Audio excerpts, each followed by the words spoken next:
What is statistical mechanics about? What's the basic problem in statistical mechanics, the basic challenge? We're going from the microscopic world to the macroscopic world. In the microscopic world, we have individual atoms or molecules. And so we're already talking quantum mechanics. Microscopically, in the microscopic world, that's the realm of quantum mechanics. And we have an atom here, we have an atom there, we have another atom here. We have a small number of atoms. The number of atoms that we deal with is of the order 1. And the typical length scales that we encounter, the typical length scale of an atom is of the order 1 angstrom. Well, that is 10 to the minus 10 meters. Now, in the microscopic world, quantum mechanically, the world is discrete. We have, in an atom, we have discrete energy levels for angular momenta. We have discrete values. We have quantization, we have discrete values, we have a discrete world. And the dynamics on the microscopic level is governed by a few very simple laws. They're not always simple to solve, but at least the structure of the equations is simple. In particular, when we describe matter, then at least in our everyday world, we use the Schrödinger equation. And you all know the structure of the Schrödinger equation. When you write it down, it looks simple. It's not always easy to solve, but the Schrödinger equation itself is simple enough. And then the other important equation for everyday physics is, are the Maxwell equations for electromagnetic fields. I would say that 95%, if not more, of the phenomena that you encounter in everyday life you can describe with these, in principle, with these two equations, Schrödinger equation and Maxwell equation. Now we go to the macroscopic domain. Macroscopically, we have, imagine, for example, we have a container, and then in this container, we have, say, water or some other liquid. And what we saw on the left-hand side, these individual atoms, they are, of course, present in this macroscopic body, but they are just a tiny fraction of it. So somewhere in here, in a tiny spot, if you magnify enough, then you will see these individual atoms. But of course, the macroscopic body consists of many, many, many, many of these molecules or atoms. A typical order of magnitude for the number of particles or constituents that you have in a macroscopic body is Avogadro's number. That's of the order 10 to the 23. And a typical length scale for a macroscopic body is, say, of the order centimeters. That would be a centimeter, that would be 10 to the power 8, 10 to the 8 angstrom. So it's a lot bigger. And what do you find when you look at macroscopic bodies? If you look at a gas or a liquid, there's nothing discrete there. It's all continuous. So you're not in a discrete world anymore, but you are in a continuous world. Fluid, but also a solid. Of course, under a microscope, then for a solid you might see crystal structure and so on, so you have discrete properties again. But if you look at it at the macroscopic scale, everything is continuous.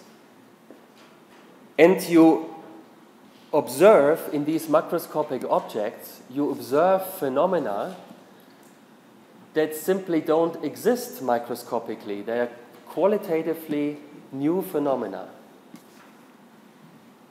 So these are phenomena without a microscopic equivalent. What could these be? For example, very simple, the concept of temperature. The very concept of temperature. If you have an individual atom, there's no such thing as temperature. If the universe consisted of a single atom only, then you wouldn't have temperature. It's an entirely macroscopic concept. When you look at macroscopic dynamics, you see friction, you see dissipation, you see processes that are irreversible. Again, this is very different from the microscopic world. Microscopically, everything is reversible. In quantum mechanics, time evolution is a unitary transformation. Every unitary operator has an inverse. So in principle, you can always go backwards in time.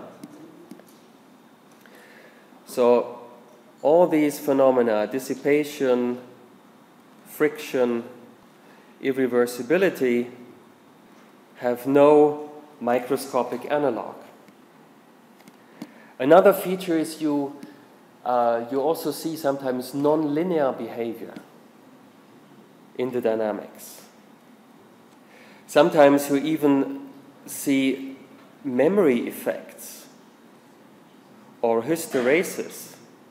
When you have a ferromagnet and you magnetize it with an external magnetic field by applying an external field, and you switch off the field and the ferromagnet retains the magnetization. Sort of a last example that I would like to mention are phase transitions. Again, this is something that you don't have microscopically. So this is the challenge. You have in macroscopic physics, you have a huge number of particles involved, and you see new phenomena that have no counterpart microscopically, and you have to understand it somehow. There's a famous paper by a Nobel Prize winner, Phil Anderson.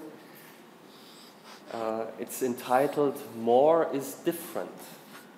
So more particles means it's not just more of the same, what you have microscopically, but it's actually different. You have qualitatively new things in the macroscopic world.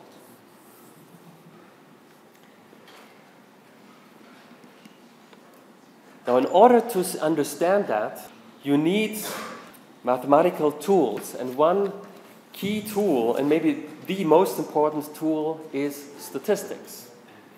So statistics plays a central role here. So this is the question. We have the microscopic world, we have the macroscopic world. Somehow we have to understand what happens here, how the transition works from the microscopic to the macroscopic world.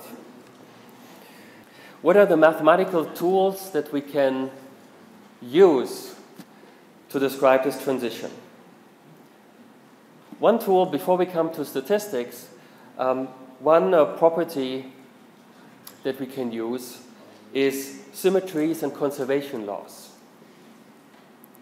You know from classical mechanics that there's a one-to-one relationship between the two, Noether's theorem. So whenever you have symmetries, then you have associated conservation laws. And of course, if you have, say, energy conservation on the microscopic level, and now you put 10 to the 23 particles together, and you must have, and you have energy conservation, then energy conservation must also hold for the 10 to the 23 particles. So this conservation law is preserved on the macroscopic level. Yeah, so conservation laws, they carry over from the microscopic to the macroscopic domain. So these are important to keep in mind. Beyond that, you must use statistics. Why statistics? The problem is if you have so many constituents, so many particles, it's just impossible to follow all the details of your system. It's impossible to measure all the microscopic properties of your system. It's impossible to prepare all the microscopic properties of your system. It's also impossible to calculate all the detailed properties of your system. So when you look at, say, the evolution of a microscopic system, it's impossible to prepare, to fine-tune the initial conditions on the microscopic level. You always have, maybe you can fix certain macroscopic properties of your system, but it's impossible to fix all the microscopic degrees of freedom of your system. Then the system will also be subject to random forces, interactions. Often the systems are in contact with an environment, with a heat bath, for example. There are random interactions with your heat bath which you cannot control. And sometimes you don't even know what form they have. So you have a number of features, such as I just mentioned, the unknown or random forces acting on your system. Possibly this is even amplified when you have a chaotic dynamics. So just small variations of your initial conditions lead to huge variations of the final state. So this is impossible to control. You have unknown or uncontrollable initial conditions. And even hypothetically, if you knew all that, if you knew all the all the forces and you knew all the initial conditions, then still it would be just impossible to calculate. It would be impossible to solve the Schrödinger equation for 10 to the 23 atoms. It's simply, even numerically, beyond our capabilities. So we have so many degrees of freedom that this is just impossible to calculate microscopically. Right? So all these are all reasons why we have to resort to statistics. We have to resort to probabilities. Whenever there's something that you don't know for sure, whenever you are in a situation where you don't have full information, you have to use probabilities. Now you might wonder, well, if we know so little, then how can we possibly make predictions? How can we possibly derive properties of macroscopic bodies that are certain or virtually certain? And here what comes to our rescue is the law of large numbers. When you use the statistics and there's a large number of trials involved, or a large number of copies of a system, or in this case, a large number of particles or constituents in your system, then statistics makes certain predictions that are almost certain, even though on the microscopic level, things are sort of maximally uncertain. But the fact that we have such a large number of constituents allows us to make certain predictions which are virtually certain again. So the key idea here is that you exploit the law of large numbers. And this allows you to make quasi-certain predictions about macroscopic systems.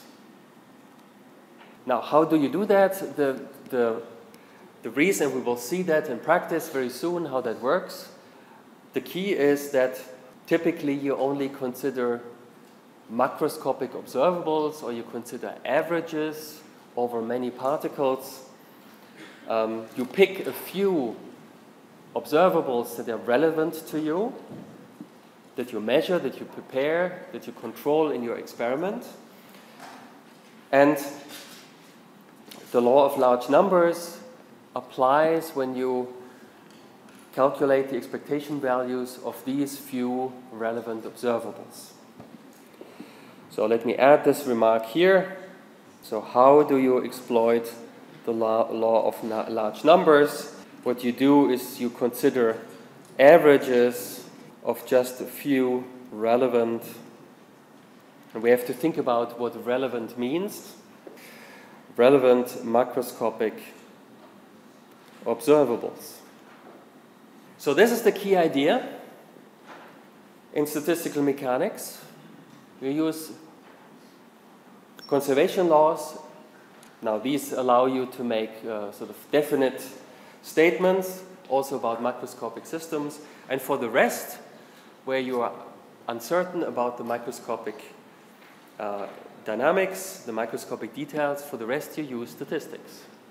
And what we'll see is that with the help of statistics, you can still make surprisingly accurate and good predictions.